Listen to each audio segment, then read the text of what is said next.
Guys, it's time. It's Saturday. It's March. Tomorrow. Miller Lite, March, green. It all starts. You gonna have some green beers this month, Ed? Of course I am, Dave. What kind of green beers? I'm going to have green Miller Lights. How many calories are they going to have? 96 calories. How many carbs per 12 Well, if ounces? it's a pitcher and it's green, it might be a little more than 96. 96 per 12 ounces, so you can just do the math there. Do the math, exactly. 96 times 2? 100 or 184. Thank you. Is that right? No, I don't think that's right. 92 times 2.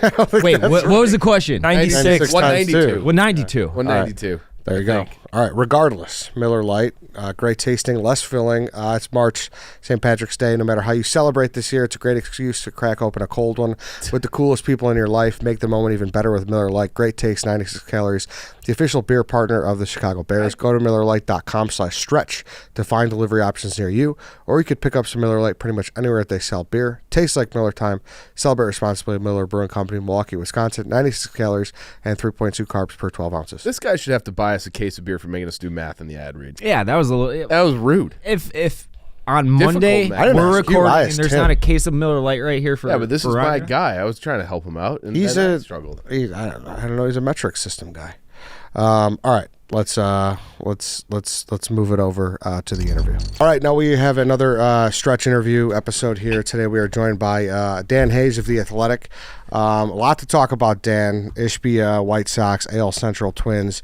But we'll start here. When I texted you to come on the show, you told me once that you saw White Sox Dave get punched in the face. So I would love to hear that story.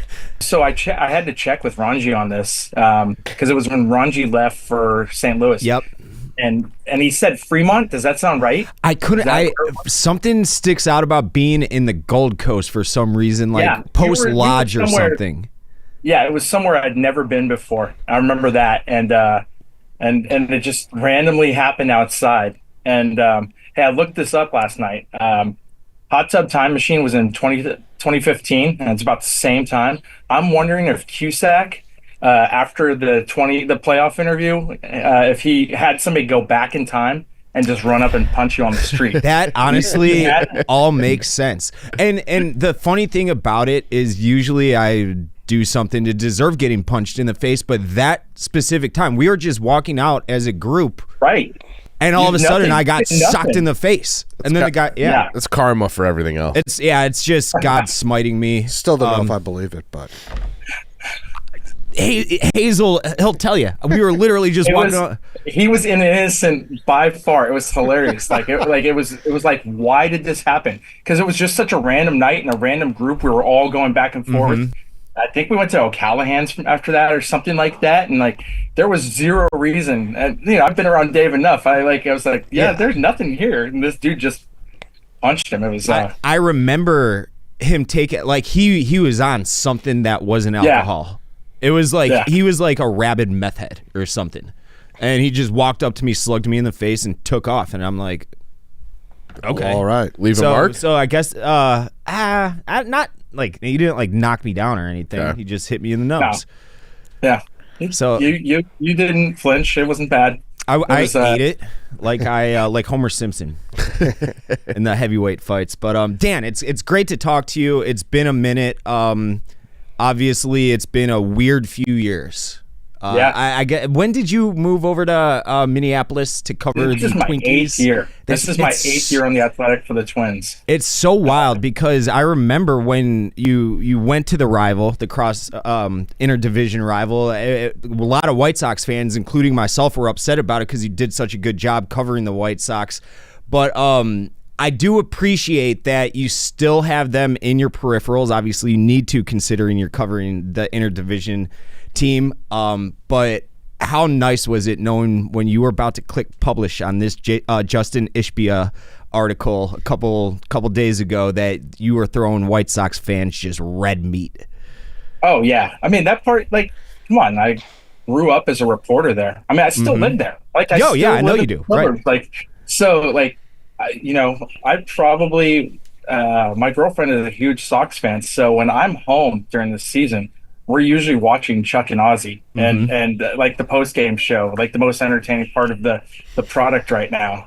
And so I'm still I still watch, and this is a big deal. And it's funny because it's the opposite of that for the Twins. Both fan bases, there's some similarities in that both fan bases are been wanting a new owner for the longest time. And Twins, same way. The Pohlad family announced the sale, and it was like it was a new holiday in Minnesota when they did that in October. And I know Sox fans got excited when Jerry talked about it, when that story from Britt Giroli came out this offseason, like, oh man, maybe this is going to happen, right? And talked to Chuck Garfien about it, and it's like, it's so funny that these two teams possibly are selling at the same time. Both teams want a new owner, or the fans want a new owner, and for it to go this direction where the Twins is a product that needs some revenue regained, right? They sold 3 million tickets twice in 2009 and 10 after Target Field opened. They're down to under 2 million. Sox is not a good business model right now. They're like at 1.3 fans. Yeah. Yeah. 1.3 last year. So like you're looking at it and you're going, all right, the Twins, there's some money to be gained. The White Sox, as one person here said, it's like potentially waking up a sleeping giant. I mean, it's Chicago. If they could ever get a stadium that's a destination, like Wrigley is, and I don't ever expect it to be that, but even if you could capture 30% of that audience and get 25,000 people to go there and spend their money, the Sox have never had that. So the idea, like, I knew this was going to be a big story with Sox fans when we hit publish, and that's pretty much been all that. Like, aside from spring training coverage, all my focus the last 4 or 5 days here. So yeah, I want to kind of start with the timeline. You've been working on this for, as you've said, a little while now. So it was back in December that the Pohlads announced that they were selling. Am I correct with that? So they were October, but Ishbia got identified as one of the guys for the Twins in December. And then, like, that was weird in a way. Some people were like, is he trying to get the White Sox to pay attention? And in January, it became pretty clear that he was the leading contender. And I had someone post a sale saying, look, we're going to have a winning bidder pick for the Twins by opening day. And this is a really strong group, and we have motivated buyers. They went quiet for a little while, and we found out why. John Greenberg did a great job on this story with me. He reported that apparently the Reinsdorfs approached Ishbia late January after it was realized that he was going to go to the Twins and take the Twins. And that changed everything, because it went from, we are looking to do this, it's going to happen by opening day, and all of a sudden you have like just silence for a while. And then last week when I checked in, it went from, we're going to have something by opening day to, we'll have resolution in 30 to 60 days. We will have, it's an adequate market of buyers that's attempting to buy the Sox. Clearly something changed in all of this, and now we know what it is. It's that, Ishbia made this deal with the White Sox to buy up, increase his shares. And, obviously there's no public path to control with this that's been announced. The White Sox have said that's not a thing, but I just don't know how this guy who wants a team would go from, I can have a team on opening day, to, man, I'm just going to be a minority owner of the White Sox and increase my stake. There has to be some kind of, like, he's going to have the first chance to buy the team when Jerry does decide to sell, when Jerry passes away, whatever it is. The timeline changed so much in the last week because everybody here with the Twins thought they would have a new owner and it was going to be Justin Ishbia. And we're talking now, 29 days from now, 28 days from now for opening day. So it's a significant timeline swap. So in all the research you've done in the Ishbia brothers, do White Sox fans have every reason to be elated like they are? And do Twins fans have every reason to be as pissed off as they are? Yeah, look, the one thing I've said in this all along since we identified them is you never know what you're going to get in an owner.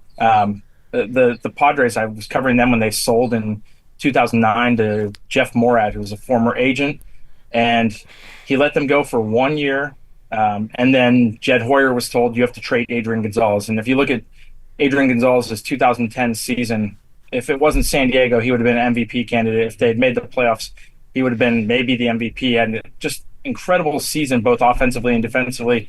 And all of a sudden, ownership said, we're not going to sign this guy long term, so trade him. You never know what that new owner is going to be. But if Justin Ishbia is similar to his brother, it is something to get excited about. They went out and basically reshaped the Suns. And it's funny because there's a lot of people on social media that will be like, man, they've really screwed up the Suns. They have made some crazy trades.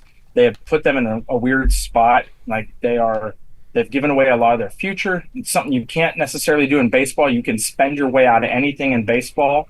And basketball with the cap, it's hard to do that. But like at the same time, they rebuilt the campus of the Suns. They changed it for employees. They put the TV, the games are on TV for free now there. The beer price went down and they spent like crazy. That Kevin Durant trade was on the table for months, and Matt Ishbia got approved. And like 2 days later, the Durant trade went down. And like, that is, to me, an exciting idea for an ownership. I mean, think about what Steve Cohen did when he came in and was the Mets. If you get even 30% of that out of your owner, it's changing what it was, what it has been. Like the Sox struck well, I thought, when they had the pieces in place. I thought the way they went out and spent in 2020 and 2021, at least it was encouraging. They knew they had a shot, and they didn't at least waste their shot. It didn't go well, but at least they didn't like sit here and miss. They should have maybe gone for bigger, or no, they shouldn't have maybe gone. They should have gone for bigger free agents.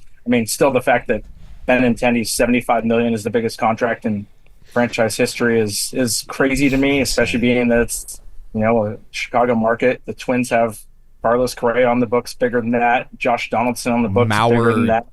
15 years ago, whatever it was. Yeah.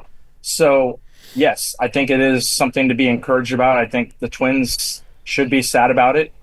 Having that guy with the Twins would have been pretty good for fans here. Well, it might be a good thing that he could learn from his brother's mistakes, because that new owner syndrome is a thing where you come in and it's like you have a new toy, you want to play with it.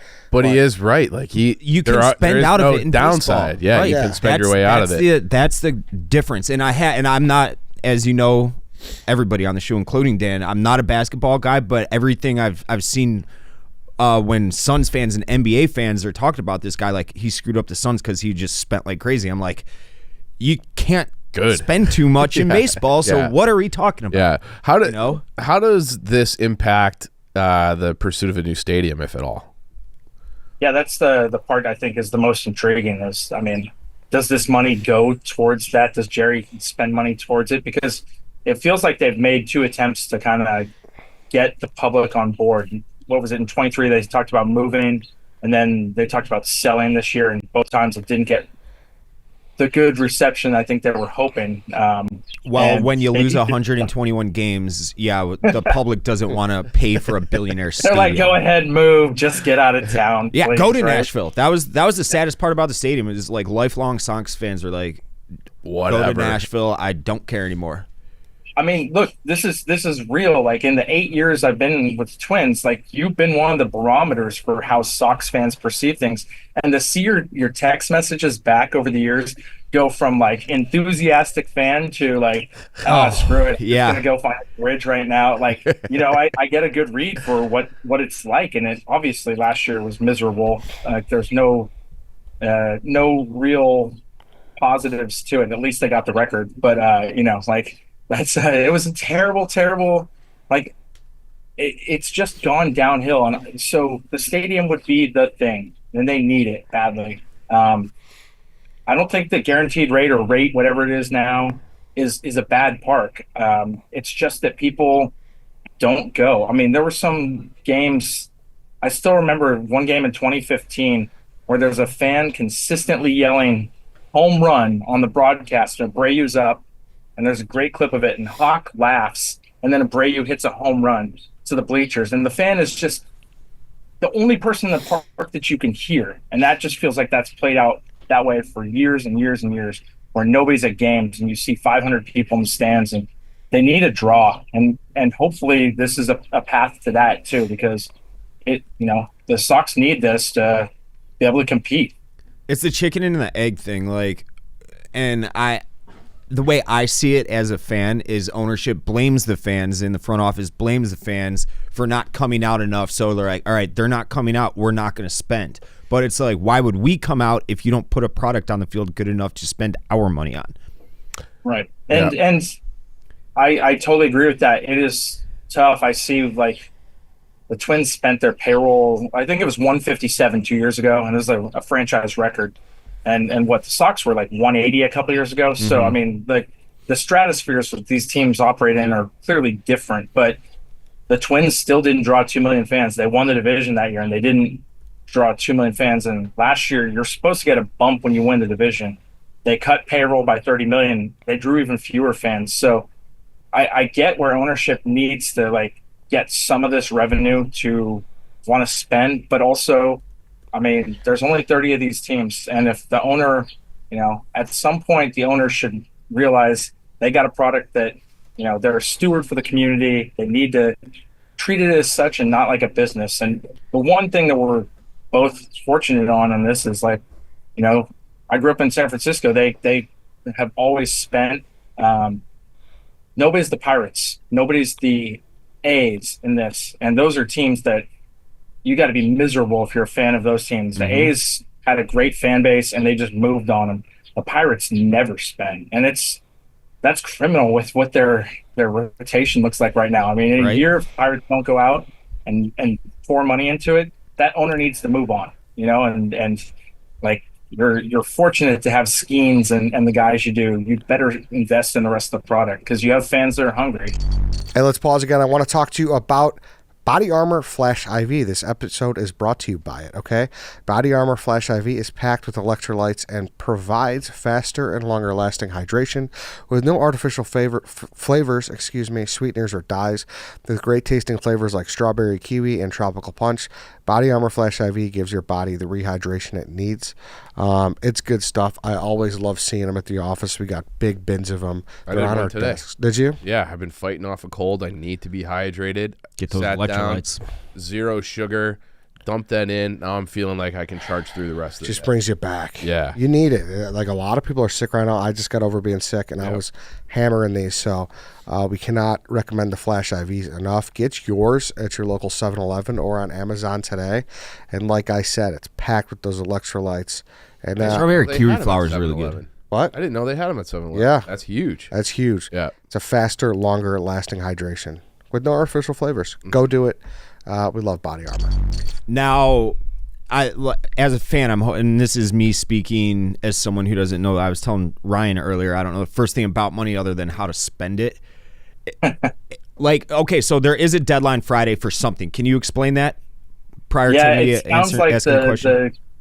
The minority owners have a chance to sell their stake to Ishbia at a $1.8 billion valuation. So if they own 10%, they get $180 million for it. I don't know what the percentages are, but it is Friday deadline. I guess the window is open at this point, and so he's going to try and scoop up as much as he can of the team. I don't know as much on the Sox end. I'd be lying if I do. It's more John's reporting on that stuff, but this is certainly the window where they have to do it. And, it seems like a lot of people were on board with doing it because getting paid at a $1.8 billion valuation is a pretty good price right now. Now, it could look like a great price for Ishbia and for Jerry Reinsdorf in a couple of years if they were to get the stadium, because the potential of that would skyrocket if that was the case.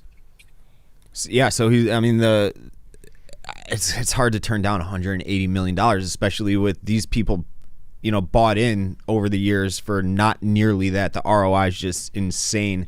Now they don't have. You talk about the revenues. They still don't have a local TV deal here of any consequence. If they're not selling tickets, they don't have any local TV dollars. Where is this revenue going to come from, and does that impact the timeline and the sale price? And then, have you heard if there's any rumblings on getting a deal done with Comcast?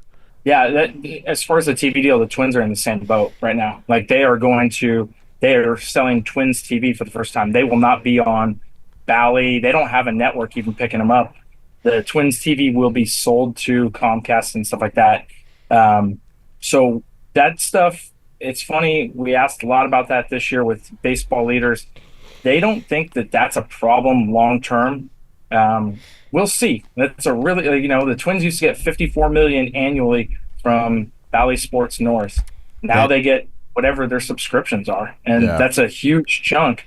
But the one thing the Twins have, there's no blackouts anymore, and that gets them potentially to 4.4 million homes, where in the past there were 1.37 million. So potentially they could triple their audience. The difference is the carriage fee before was everybody in Chicago pays for the White Sox, regardless if they watch them or not. Right now it's a la carte, and so there won't be upfront revenue, but I think teams have to learn how to monetize this, because like the Twins have deals where they are giving season ticket discounts, and they are fans that buy this the TV or streaming package can then go and get half price off tickets in April and May, stuff like that. So I think that there's a chance to connect with fans and do some things like that. But the good days of TV just propping up everything are long gone for sure. And how that'll affect the business model is something to look at in baseball in the next couple of years. And honestly, probably what Jerry's seeing. Like, he's probably seeing the rat's nest that the Hawks and Bulls are going through, and he's like, oh no. Like, well, he's in the rat's nest with them. I know. Yeah, he's for sure. part of that rat's nest. For sure. My final, he's the big rat. For sure. Yeah. But Bulls are self-sufficient outside of TV. Yes. And when he sees, like, oh no, like, this money's not coming in. Like, he's backpedaling like crazy, like Homer Simpson. Like, now, my final question on Justin Ishbia and what this means on a macro and micro level for White Sox, Twins, AL Central, all that is, if and when this happens on Friday, does that mean he can, like, they in theory could start injecting his capital into payroll right off the rip? Do you know how that works? Yeah, I don't know. That's a good question. Honestly, I don't know enough to say that. It'd be interesting, right? Because all that cash is coming in. Yeah. I mean, you know how the White Sox work. Like, it's, and especially Jerry Reinsdorf, you've been around the block in this city for a long time now. And, like, the way I see it, they're not spending a cent on anything of consequence until after that CBA is hashed out in a couple of years. But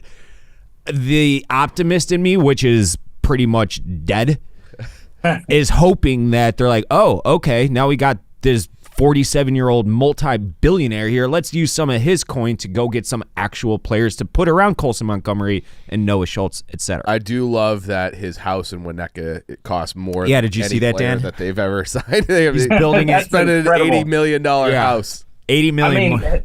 I mean, hopefully the money goes into getting a stadium.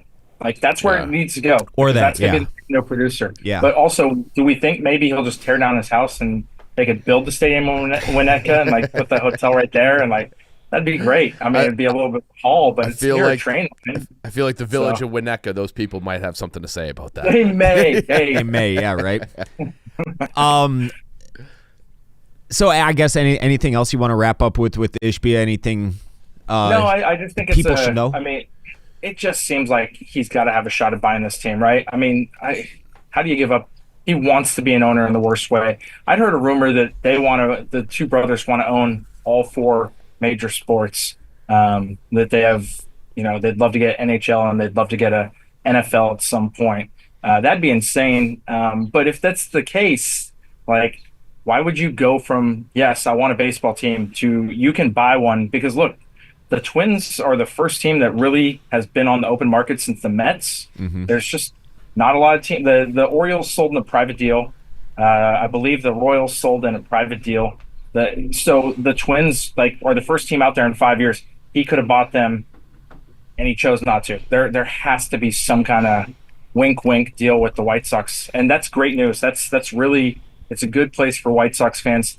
The problem is now you gotta wait. And that's the hard part. There's no timeline, and that's the challenge. I waited a long time for 2005. Not gonna act like it was anywhere near what my father or grandfather waited, but it's been a long time at the same time since 2005. So I have no problem waiting a few years. I will wait this out as long as I need to. But, like, I have these visions of a home run going into the river or whatever at a Sox game with them 35,000 rabid, drunk, idiot Sox fans. And it just, that luster, oh, man. You watch a blackout game. You watch the Field of Dreams game and all that. Like, yeah. It, to A.J. Pierzynski's point, I don't know if you saw his clip on it on the other day. I think it was on The Score. It is a sleeping giant. I really, truly think it is. It is. Yeah. I mean, it's you cut the city of Chicago in half, and it's still bigger than every city in the country, market rather, not named New York or Los Angeles for the most part, right? Yeah, and look, if you put it by the river like that, you're not just going to be getting. See, that's the great part about Cubs is they get the casual fan. They get somebody that wants to come to Chicago and go see a game at Wrigley. You put a ballpark in a great location like that, you're going to get that casual overflow. It's a great town to come to for the summer, right? There's so many people who come, and what do they do with their nights? Wait, let's go to a White Sox game. It's right there. What else are we going to do? Let's walk around that. The Battery in Atlanta. I've seen that up close. That is an amazing little area. You can walk around with a beer in your hand and hang out and listen to live music in a bunch of different places. And Texas Live has that too outside the Rangers Park. Add in that for the White Sox. One, it'll make another area of the city great. It'll be a nice area to hang out, but also it's good for the team. And AJ's right. White Sox legend Justin Morneau said the same thing to me in camp the other day. We were talking about it. He's like, dude, this is terrible for us. He's just like, that's a sleeping giant there. He and AJ must have talked. Wait, hold on. Were you just making fun of his Canadian accent right there? No, I was not. No. You sounded like you were giving a Canadian flair to that. Oh, no. No, Morning's my dude. He's the one who gave me some really good details on the Chris Sale jersey cutting. So that's something we'll have to talk about over a beer one day. Yes, that's a great story. So I forgot he was here for that. Any other AL Central notes, I guess, before we let you head out to sunny Florida? Twins are good, but other than that, no, I got nothing. Nothing. Yeah, it'll be. I mean, a year ago we were sitting down with Chris Getz and he's like, "Hey, the AL Central is winnable. Like, look at how bad the teams have been in it. 3 teams made the playoffs out of it last year, and your team lost more games than any team in history. So it is an interesting. 3 division. of those teams probably made the playoffs because they got 12 extra wins against the White Sox. a lot of bully beatdowns. For sure. Yeah. But it is there's a bona fide superstar at shortstop for the Kansas City Royals. There's a lot of interesting notes, and I hope that the White Sox give us anything aside from off the field, happenings like this, good or bad, to talk about, because I miss talking about them with guys. Yeah, it's nice. It's nice, Dan, to not be next to a dead guy right now, because for all intents and purposes, he's been a dead guy for, I'd say, over the last year, like the last 2 years. It was when May last year, when it was clear that this wasn't just a bad team, it was a horrifically brutal. You were dead before that. When was the Seattle trip where they gave up the walk-off grand slam and Chuck was on the floor that night, crawling on the floor in the post-game show? Because that's when I knew it. It was like... That was the end of 2023, wasn't it? No. It was in Seattle. That was last year for sure. Because Chuck and Ozzy took it to a new level. Like, when your best part about your product is the post-game show, that's not a good... And I can't give those guys props enough for how good of a job they do. It is it's amazing. Outstanding TV. It's funny. It's is. Smart. It's articulate. It's everything you want in a post-game. Those guys are absolutely rock stars at what they do. But when the news broke Friday night, I was refreshing Dave's Twitter to see what he'd say. And he didn't say anything, and I was like, oh, my God. He's never coming back. Like, he's fully in the coffin. No, it's not. They're... Because right off the rip, I knew this wasn't like, oh, Jerry Reinsdorf sold. I knew that this was a 6-year slow burn. Yeah, and I wanted all the facts to lay themselves out. So, and it took a while to get the carrier pitching to you. You're like buried in a hole. Like, and then one Saturday afternoon came and he was tweeting a little bit. I was like, oh my God, like he's finally awakening. No, he's alive. It's. I've been burned before as a White Sox fan, so I tread with caution at this point, you know? But it sounds like it's going to happen. It's just we don't know if it's going to happen sooner or when. Well, it sounds like, it sounds like he'll be next man up, and Jerry Reinsdorf turned 89 yesterday.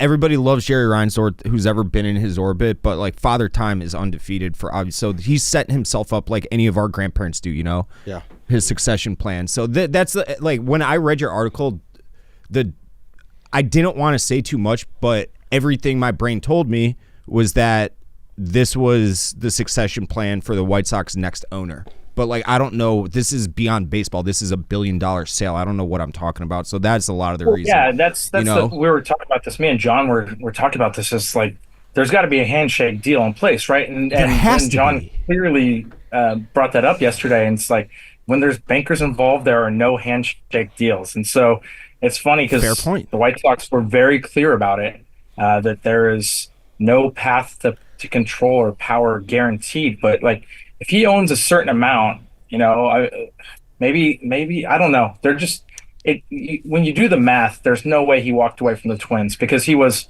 at the time that we published 33 days from owning the Twins, and maybe even faster. Like they were talking about it being closed by opening day. So clearly his change of heart was real. I mean, it shouldn't be a shock. He owns that mansion. He is living in Chicago. His kids go to school there. He wants to be there. He owns part of the team already. And he's clearly made overtures before this to them, like, hey, if you're ever going to sell, I want this. So what is Jerry waiting for? That's what if there's a deal on the table to buy him now, you're 89, you have it's because his kids he loves it, man. Yeah, I've been told. He is. Yeah, I've been told that he just likes having a place to show up to. Oh, he is at all the big meetings, smoking a cigar, hanging out with the old timers at the winter meetings, wherever it is. He loves the lifestyle, and understandable. It's a fun lifestyle. Like, you don't feel like you're at work. We were joking about this in the clubhouse today when one of the relievers looked angry, and two of the other guys were like, "Dude, why are you mad? This is baseball. Like, what are you doing? Why are you angry right now?" And he's like, "I'm not." And he was, but one of the other guys turned one of the writers, and he was mad that the media was in the room for this. One of the writers said, "Yeah, we'd have to work for a living if we weren't doing this. Like, this lifestyle is fun, easy. It does not feel like a job." I mean, there's clearly times it feels like a job. Putting this story together was the longest 48 hours of my life. We probably edited it a zillion times. John Greenberg must have had 6 to 7 fact-checking phone calls with different sources. It was hell. And like, yeah, that's about as much as this feels like a job. So Jerry, being an owner with the access and privilege of ownership and hanging out, at the Hall of Fame with Frank Thomas and, everybody, like, it's a great, I wouldn't want to do it either. Like, why is Mick Jagger still out there? He's 82 years old. It's because he looks like he's 50 and he's enjoying life. Like, yeah, but like Mick Jagger's selling out. He's still doing the walk across the stage. He's still at Stones. Jerry, everyone hates you, and you just set the record for being the worst team in the history in of the 150-year history. Can't you just be like, yeah, let me retain 10%. I'll sell you the rest first. Keep my office. Yeah, keep my office. I get to sit in all the board meetings and smoke that cigar and rub elbows, and then he can just fuck off somewhere. I got a question for you. This just popped into my head that I think you might be able to answer. I'm hoping that it's true, just for for the villain aspect of it. I heard that he's got, like, in the movies, in the like old studies, they have the wall that rotates into like a secret lair. I heard he has one of those into the analytics department or the front, or it's something like, so if he doesn't like what's going on in a game, he can, like, it's not actually a spinning door, but it's like a door from his office to be like, what the hell is this lineup? I would be lying if I said I knew anything on that one. Like, that was in it. I want to say that was like that might have been in Brittany. That might have been in Giroli's article. I know I'm not saying her name right. Yeah. Okay. So that would be, like, I would want to write about that. I would want to talk to the contractor who put in the wall. I'd want to get all the details of it. So that must have come along after I was there. It has been 7+ years. So, but yeah, that's, I hadn't heard that. I'll just choose to believe it's true, so I can, it just paints the villain all the better for me. Yeah, it does. Dan, thank you, man. Where can everyone find your stuff? Yeah, just check us out at The Athletic, or I'm at Twitter and Blue Sky at Dan Hayes MLB. Appreciate it, man. Thanks so much. Thanks, Dan. Thanks, Appreciate you, Dan, and I will see when do you get back. We can cut it there. Yeah, I'm coming back in like 8 days. I'll be back there for 2 weeks. Okay, cool. I'll see you in a couple of weeks. Then we'll go out and hit Bird's Nest or wherever the fuck. Punched in the face. Yeah, we'll go get punched in the face, all right? We'll catch you right before the regular season starts. There you go. Cool. Thanks, guys. Thanks, Dan. Later, Dan.